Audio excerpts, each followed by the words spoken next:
A suspected killer in court. He pleads not guilty to the murder of a teenage girl. The son of an LA County fire captain also facing other criminal charges, including kidnapping. And this was a random attack. It really scares the community. I'm just happy that the alleged suspect has been taken into custody at this time. 19-year-old Andrea Vasquez was simply hanging out with her boyfriend at Penn Park in Whittier late Saturday night, early Sunday morning, when someone opened fire and then kidnapped her. This was a complete random act of violence. There's nothing to suggest that there was any kind of gang affiliation or anything along those lines. The suspect just randomly picked someone that was just hanging out in the park and committed this heinous act. So many new developments today. We have learned that that man is the son of an LA County fire captain. He is also being hit with special circumstances in the charges, which means if convicted, he could face a possibility of life in prison without any chance of parole. This tragic story begins on August 20th of 2023. A beautiful 19-year-old woman named Andrea Vasquez was hanging out at a local park in Whittier, California with her boyfriend. Her boyfriend has not been publicly named to respect his privacy because he is not a suspect in this case. Andrea and her boyfriend were sitting in a parked car, minding their own business, when all of a sudden a man that they didn't know and had never met walks over to them, raises a deadly weapon in the air, and fires on them. Andrea's boyfriend's first reaction was to duck down to avoid getting hit. When he sat back up, he realized that Andrea had been hit. Horrified, he jumped out of the car and ran over to a couple that was nearby, telling them to call 911. All of a sudden, Andrea's boyfriend realizes something horrific. The person who had fired on them hadn't fled the scene yet. He's still there. I heard his tires skirt, and that's when I realized that he took off, and I ran straight back to check on her, and she wasn't there. Andrea was gone, and all that was left was blood on the seat of the car. That's when he realized the man had taken Andrea out of the car and put her into his vehicle. While Andrea's boyfriend did everything he could think of to save her, it was no use. Andrea was gone, and there was no sign of the white truck that had taken off with her. Andrea's family members were notified, and the cops were called to begin the search. At this point, they didn't know whether Andrea was still alive or not. They just knew what her boyfriend had told them about what happened, which was that Andrea had been struck by a bullet at least once, and that her condition was likely extremely serious. This family is devastated. They really don't know what to make of the situation because it really is a mystery. This started as a shooting and it ended with a kidnapping. When Andrea's sister heard that she had been kidnapped, she immediately remembered some useful information. She had turned her location on. I still feel like I'm in denial a little bit. It just doesn't seem real. When Andrea's sister Edlyn got the news that her sister had been shot and kidnapped, she quickly looked at her phone. Me and my sister share locations. I follow the location all the way to the last ping. I get there before any cops. I get there and all I see is a pile of blood. It's not clear if Andrea's kidnapper took her phone and ditched it, or if the phone was simply turned off. But either way, she couldn't see where Andrea was anymore. Cops arrived at the scene and were prepared to do a full investigation. But unfortunately, the weather derailed their search efforts at the worst possible timing. At this time, California was being hit hard by a hurricane, which made it nearly impossible for them to continue searching for Andrea. The last location shows in Moreno Valley. I got there about 20 minutes after the location stopped.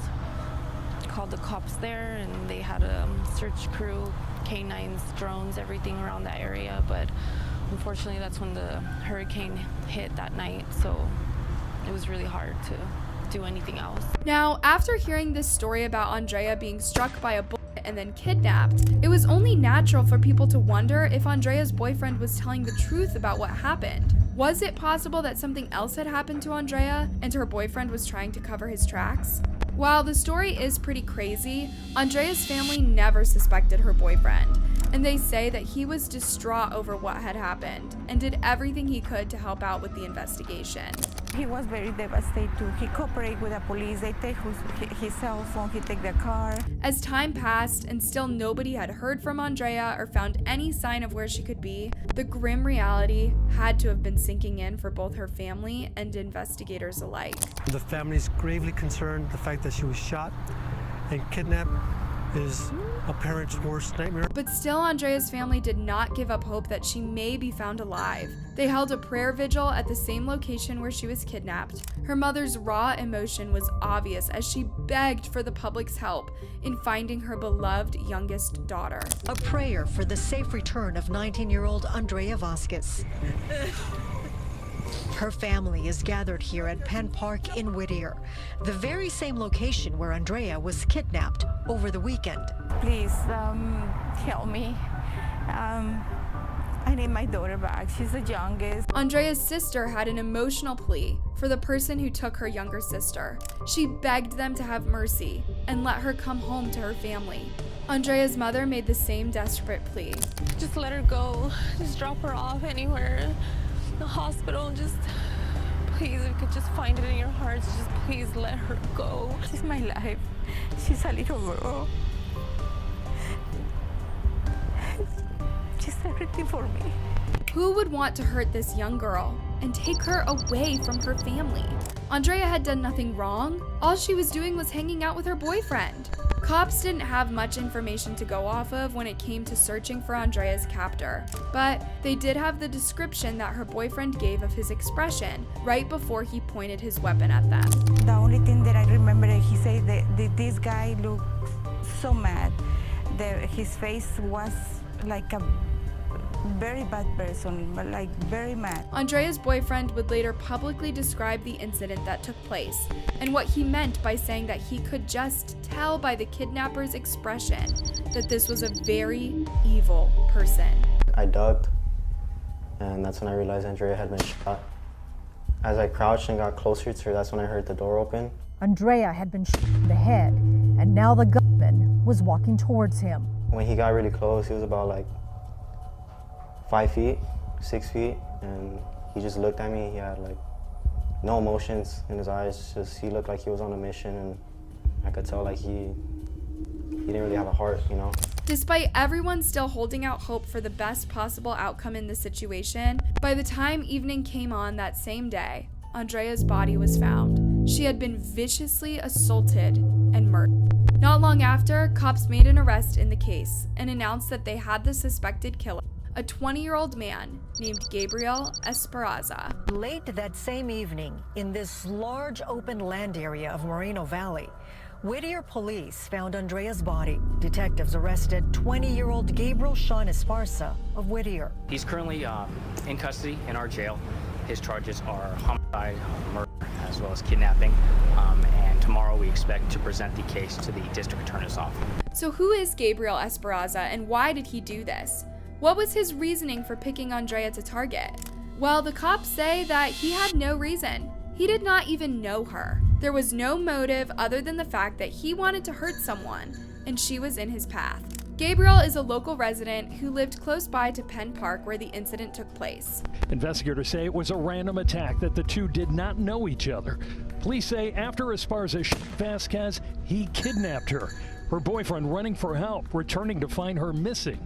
2 days later, her body was found in this Moreno Valley field. Watch as Gabriel was led into the courtroom for his first hearing. He shows no emotion. He doesn't seem scared or upset. It doesn't look like he's feeling much of anything. And while the cops say he actually fully confessed to killing Andrea, his plea does not reflect that. 20-year-old Gabriel Esparza brought to his arraignment this afternoon, charged with horrendous crimes, shooting, kidnapping, and attempting to rape 19-year-old Andrea Vasquez before killing her over the weekend. His plea? The plea of not guilty, denying all allegations.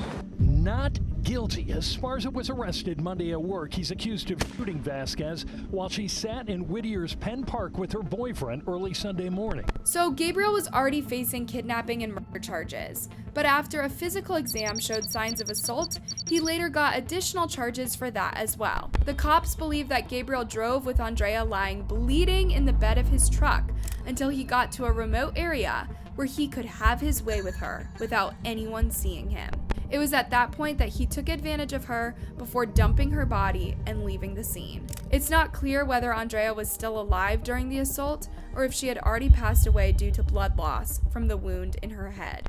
The announcement that the prosecutor's office was going to be tacking on extra charges against Gabriel due to the assault was great news for Andrea's family members, who wanted to see this monster held fully accountable for everything he did to Andrea. New today, word that prosecutors are also hitting him with attempted rape charges, 3 counts spelled out in the felony complaint. I want justice for my daughter. She just started her life. I don't want this to happen to other girl. The victim's family speaking with the media after Esparza's arraignment this afternoon. LA County District Attorney George Gascon has set a policy in his office not to seek special circumstances, which would dramatically increase the sentences sought. But in this case, the charging documents show the DA will break that policy. Now, with these charges, Gabriel is going to be facing the maximum penalty possible if he is convicted. He may even be facing death if the prosecution decides to seek that penalty.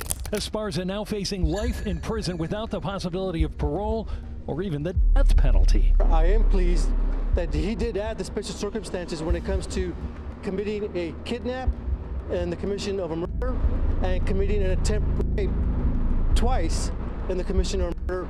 Those two, when convicted, faces the life without parole sentencing.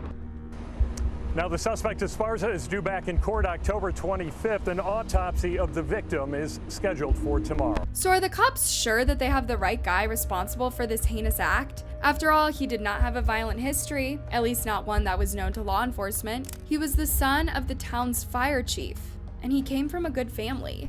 Could there have been a lot of pressure on the cops to arrest someone so that the community would no longer feel threatened, knowing that there was someone out there kidnapping and killing innocent people? While they certainly must have been under pressure, they are confident that Gabriel Esparza is the right person and that they have the evidence to prove it. While we haven't heard a lot about what the evidence might be yet, it is certain to come out when Gabriel goes to trial. What we do know is that the cops have found what they believe to be the murder weapon. They also found evidence in Gabriel's white Tacoma truck that linked him to the scene of the crime. Due to the fact that we know Andrea had a bullet wound in her head, we can imagine that there was probably a good amount of blood in the bed of the truck where she was laying. Even if Gabriel did make an attempt to clean the truck and destroy any possible evidence by using bleach or other cleaners, it would be nearly impossible to get rid of every trace of DNA that would have been back there. The cops say that when they first arrested Gabriel, he appeared scared, and that it seemed like it was just starting to set in for him how much trouble he was really in. He explained to the cops the details of what he did and how he approached the car that Andrea and her boyfriend were in and fired his weapon at them. He also explained how he took Andrea out of the car and placed her in the bed of his truck before driving off with her. It was also reported that everyone who knew Gabriel, including his friends and family and those he worked with, were absolutely shocked to hear of his arrest. They could hardly believe that he was even associated with a crime like this and never saw it coming. We have learned the suspect was arrested at his workplace at this Pep Boys in the city of Lakewood. He was arrested without incident, and he is expected to be arraigned tomorrow in Whittier. Now, if you would like to help the family with funeral expenses, they have set up a GoFundMe account. That GoFundMe account has raised over $40,000, with donations pouring in from people all over the world who just want to do what they can to support this family after losing their beloved Andrea in such a horrible and senseless way. In the meantime, Andrea's family members are left wondering why. Why did this have to happen? What was the motive? The only person that can probably give them the answers they are looking for when it comes to getting closure is Gabriel, and there is no telling whether he will do that or not during the trial. Andrea's father, Enrique, says that the day that he learned that his youngest daughter was dead was the worst day of his life. Her loved ones have said that it feels like there is a giant hole in the family now, with Andrea being gone. It's hard. She was our baby cousin, 19 years old. It's such a senseless act of violence. It shouldn't have happened. Andrea's loved ones have thanked the public for their support and asked that they continue to pray for them as they navigate the many difficult months and years that are still to come. She doesn't deserve this. We're just trying to process all of this. And we thank you, we thank all of you for your prayers, for your thoughts, for your support and love. Continue lifting our family in prayer because we need it during this time. As for Andrea's boyfriend, it's hard to imagine how much guilt and trauma he is currently living with. He watched his girlfriend get kidnapped right in front of him. While there was likely not much he could have done to stop this horrific act from happening, it would be hard not to replay those horrific moments over and over again. I loved her more than anybody could understand. Every moment with her was like a dream, you know? He's talking about Andrea Vasquez, the beautiful 19-year-old woman who was kidnapped from Penn Park in Whittier. Andrea's family has also opened up about the fact that the cops in their hometown of Downey, California were unwilling to help them at first, even after they begged them to go look for Andrea, despite the fact that Andrea's sister was able to see her location on her phone. Back home in Downey, Andrea's family and her boyfriend had contacted the local police department, begging them to go after Andrea.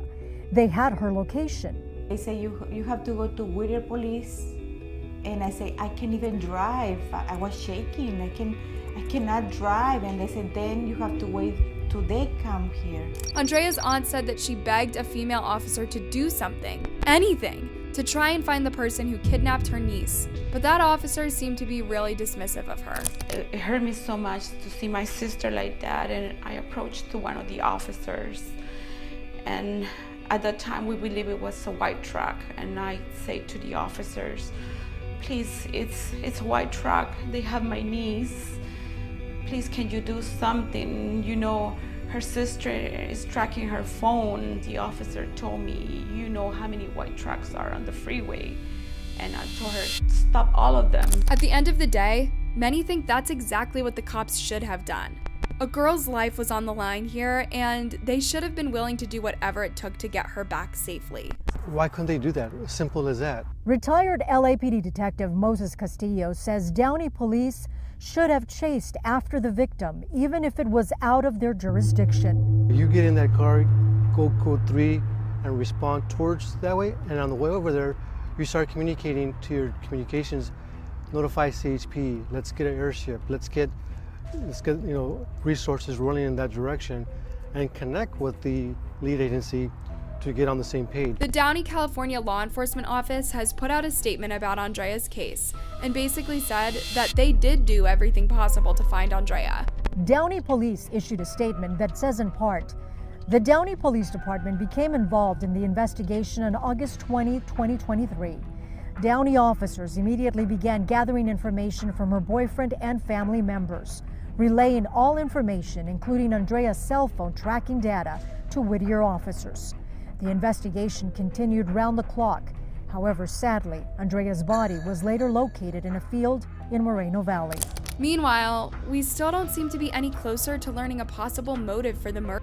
Andrea's loved ones say that before her death, she was looking forward to a bright future, and she was studying fashion design at Fullerton College.